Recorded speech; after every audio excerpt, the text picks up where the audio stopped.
Friends and family of the artist, it is a great honor for Graham's Fine Art Gallery and myself to host the artist Jennifer Morrison at her inaugural exhibition in South Africa. You know what's so sad is you see so many of these artists that are born in this beautiful country and end up going on these exploration and travel sort of journeys abroad and end up not coming back. So a year ago, I've always heard about Jennifer Morrison as like this top art student at Durban Girls College. And I had this sort of image of this girl in my psyche. You know? It was almost like I knew that one day I would exhibit her. And it's strange, as I must say it, like 10, 15 years ago, I thought, gosh, I'm going to exhibit this lady's work. And I hadn't met her, and I hadn't seen her work. So this is really communicating with someone telepathically and generally learning to mobilize your mind. That's really what Jennifer's art's all about. We'll expand on that a little later. However, a year ago, I bumped into Fiona when I was down in Natal, and Fiona said, "You just missed Jennifer. She just left back onto the UK." So I was on the phone, and Jennifer said, "Graham, let me speak to my dealer in London, and but if it's okay with him, I'd love to do an exhibition with you." So what you're seeing here tonight for Colour Works is an exhibition which has taken a year to produce and almost as long to get here. That's another story. But so when you think you've got enough time set aside, believe me, in the world we live in today, you don't. But it's really fantastic to have this wonderful crowd here, and it's probably going to be an annual event that we're going to start the year with colour. And this is really a bit what I want to say about Jennifer's work. You know, looking at Jennifer's work, a lot of people, particularly South Africans, because we don't have the luxury of being exposed to some of the shows that are currently on at the Tate or in Paris or London and New York. And I mean, if you're up there, we end up going to them, but we don't visit the shows on a regular basis. And I've always envied the Europeans of having the ability to go to shows, whether you're going to buy or not, and you're going to take your granny and grandpa with the grandchildren, the mum and dad, and going to expose yourself to these wonderful aesthetics. And you know, with art, there's no right and wrong, and everything's a matter of taste and a matter of opinion. But we as people, as we grow on our journey, we're born, and we're all going to die, sadly, someday. And every experience, whether it's a momentary one, or something that happens every hour, or every day, or every month, or every year, is a series of experiences which impact on our minds, initially in the conscious state, and eventually it filters through to the subconscious state.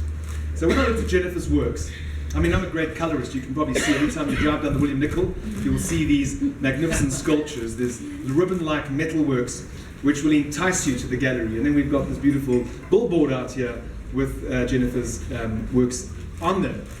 But when I saw her work, it was like almost like a hand in a glove, and I thought, this is fantastic. But I want to understand the source, the origin, the inspiration. Where's the sort of energy? Because everything is energy that just transferred, nothing's ever lost. But there must be something that's really got her going. And then I started following Jennifer's statements on Facebook and started to understand how she's influenced. Like all of us, we might go every day in the traffic and we see all these flagpoles, all the telephone poles on the robots, but they form forms, shapes, colors that actually impact on our psyche. So Jennifer has been very influenced by these patterns and forms and objects and things that surround her on a day-to-day basis. She doesn't want to make a political statement. She doesn't want to make a socially charged statement. She just wants to paint what inspires her. But what's beautiful about Jennifer's work is that, like all of us, if we've spent too much time in the cognitive side of our brain, we are trying to do something that will impress the public, we feel should be accepted by the public. And it takes a long time for an artist, if you look at where art has been and where it's evolved to. In the beginning of the 20th century, when they invented the camera, in say 1870, was the birth of Impressionism. We saw people which were really commissioned to do portraiture for very important lords and ladies and counts and countesses, and royalty that were immortalized with the family portraits, which we see adorn many walls of the castles in Europe. And then when they discovered the camera, these painters no longer had purpose.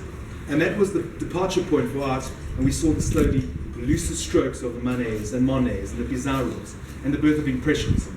And then straight after that, the birth of Expressionism, where we saw the Kandinskys and the Pechsteins and the Rudloff and the Schwitz and the Marx and the De Bruycker group. And then you had the world wars, which impacted on people's psyches at the time. And then you had the post-war movement, where people moved away from figurative art into abstraction.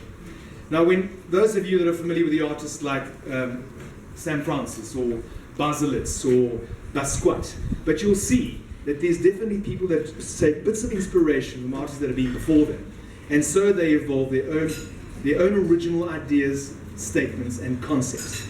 So going back to Jennifer's works, you see her feeding off the patterns. Like you might just walk past this and you see the intricately laid cobblestone here, but in greys and charcoals and pinks. But every day you walk past that, it becomes a familiarity with the path you walk. Or you take a path in your garden, and I have paths in my garden where I see the trees have grown, and there's the light and the shadow, the shapes and the forms, and the budding roses and the jasmine that comes into bloom. So we're constantly using our sensory systems, the sense of smell and taste and sight and hearing, to navigate or orientate ourselves, and often revisit experiences by this nostalgic revisitation by something that resembles of what you have experienced in the past.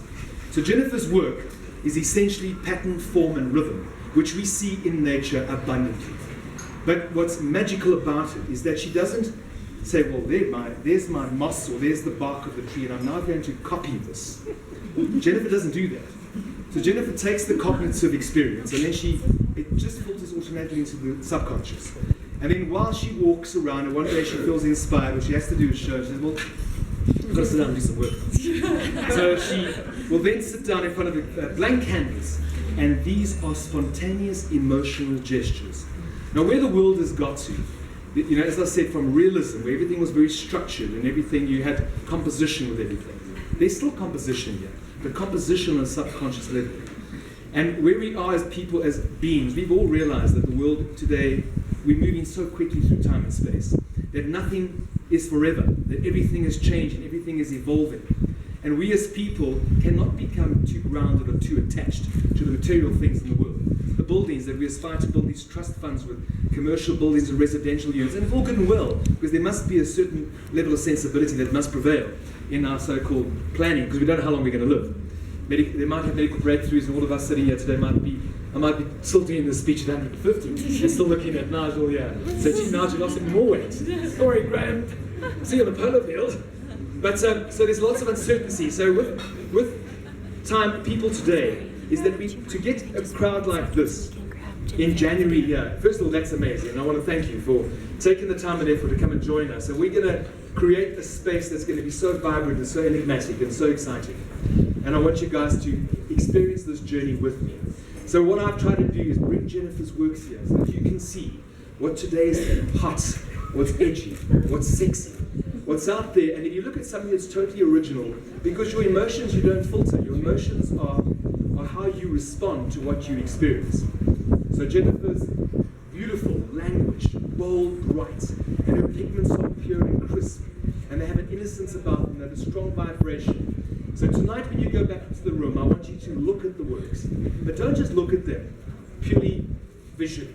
I want you to experience them emotionally. Because all of us here today, folk, we all have good days and bad days. Many of the guys have just come back from work. Graham, excuse what I look like. Or I'm really bogged down with things at the office. And it happens. But I assure any person or any patron that acquires any one of Jennifer's works, you're going to find an emotional upliftment on a day-to-day basis. It means if you wake up in the morning, it's a dark, grey day, and it's raining, and it's even cold, and the fireplace is going, and you think, gosh, I better have my little espresso before I leave for the office. And you have a light on that painting, and you engage with the works, you're going to feel emotionally charged for the day. Or you get home in the evening, and you dim the main house lights, and just got the focus lights on the outerpiece, you're going to have the same experience. So what you've seen there is a visual language of emotion. And if you look at Matisse's, one of Matisse's statements, and that if you go to the Tate, the very famous work, The Snail, is he was a figurative painter, but as he got older, he evolved, he flattened the planes of everything. And then eventually he said, what do we really see? We only see light, we see form, and we see color. And if you look how Jennifer's progressed to the cutting edge of where art is today.